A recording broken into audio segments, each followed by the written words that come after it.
നമസ്കാരം.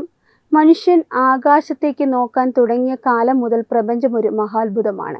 എന്നാൽ 2026 ഏപ്രിൽ മാസത്തിൽ ജെയിംസ് വെബ് ടെലിസ്കോപ്പും ഹബിൾ ടെലിസ്കോപ്പും ഒരുപോലെ ഒപ്പിയെടുത്തൊരു ദൃശ്യം ശാസ്ത്രലോകത്തെ ഞെട്ടിച്ചിരിക്കുകയാണ്. 10 ബില്യൺ പ്രകാശവർഷം അകലെയുള്ള ഒരു നക്ഷത്ര സ്ഫോടനം, അഥവാ ഒരു സൂപ്പർനോവ, ആകാശങ്ങളിലെ 5 വ്യത്യസ്ത ഭാഗങ്ങളായി ഒരേ സമയം ദൃശ്യമാകുന്നു. എസ്.എൻ. വിന്നി എന്ന് പേരിട്ടിരിക്കുന്ന ഈ പ്രതിഭാസം വെറുമൊരു കാഴ്ചയല്ല. പ്രപഞ്ചത്തിൻ്റെ വികാസത്തെക്കുറിച്ചും പ്രകാശത്തിൻ്റെ സഞ്ചാരത്തെക്കുറിച്ചും നമ്മൾ ഇതുവരെ വിശ്വസിച്ചിരുന്ന പല പ്രമാണങ്ങളെയും തിരുത്തിക്കുറിക്കുന്ന ഒന്നാണ്. എന്താണ് എൻ.എസ്. വിന്നി? നക്ഷത്രങ്ങൾ അവയുടെ ആയുസ്സിൻ്റെ അവസാന ഘട്ടത്തിൽ ഭീമമായ സ്ഫോടനത്തോടെ തകരുന്നതിനെയാണ് സൂപ്പർനോവ എന്ന് വിളിക്കുന്നത്.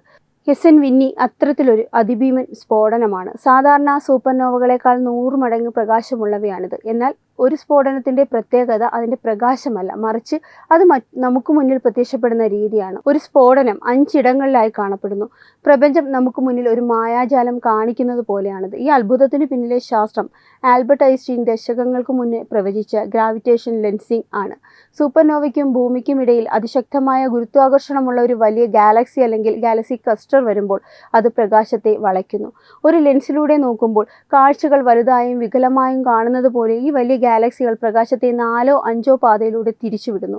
ഈ പാതകൾ വ്യത്യസ്ത ദൂരങ്ങളിലായതുകൊണ്ട് ഒരേ നക്ഷത്ര സ്ഫോടനം തന്നെ ആകാശത്ത് വ്യത്യസ്ത ബിന്ദുക്കളിലായി നമുക്ക് കാണാൻ സാധിക്കുന്നു. ഇതിനെ ഐൻസ്റ്റീൻ ക്രോസ് എന്ന് വിളിക്കാറുണ്ടെങ്കിലും ഇത്തവണ 5 പ്രകാശ ബിന്ദുക്കൾ കാണപ്പെട്ടു എന്നത് ഇതിൽ കൂടുതൽ സങ്കീർണമാകുന്നതാണ്. ഈ കണ്ടെത്തൽ വാർത്തകളിൽ നിറയാൻ പ്രധാന കാരണം ഹബിൾ ടെൻഷൻ എന്ന പ്രതിസന്ധിയാണ്. പ്രപഞ്ചം വികസിച്ചുകൊണ്ടിരിക്കുകയാണെന്ന് നമുക്കറിയാം. ഈ വികാസത്തിൻ്റെ വേഗത അളക്കുന്ന അളവുകോലാണ് ഹബിൾ കോൺസ്റ്റന്റ്.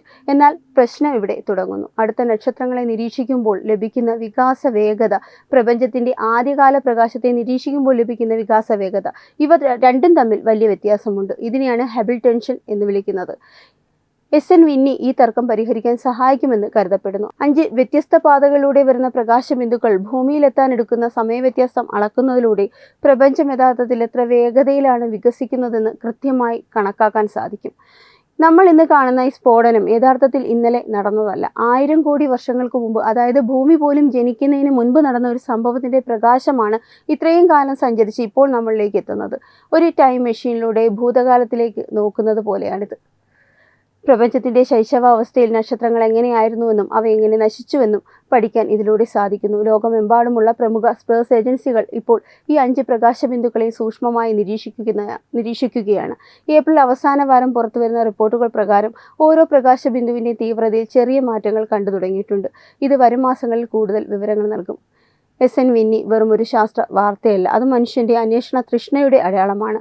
അനന്തമായ ഈ പ്രപഞ്ചത്തിൽ നമ്മൾ എത്രമാത്രം ചെറുതാണെന്നും എന്നാൽ ആ പ്രപഞ്ചത്തിൻ്റെ രഹസ്യങ്ങൾ മനസ്സിലാക്കാൻ തക്കവണ്ണം നമ്മുടെ ബുദ്ധി എത്രമാത്രം വളർന്നിരിക്കുന്നുവെന്നും ഈ സ്ഫോടനം ഓർമ്മിപ്പിക്കുന്നു. ആകാശത്തെ ആ 5 മിന്നാമിന്നികൾ ഒരു പക്ഷേ പ്രപഞ്ചത്തിൻ്റെ ജനനത്തെക്കുറിച്ചുള്ള പുതിയൊരു അധ്യായമാകും നമുക്ക് മുന്നിൽ തുറക്കുന്നത്. വെബ് ഡെസ്ക് തത്വമൈ TV.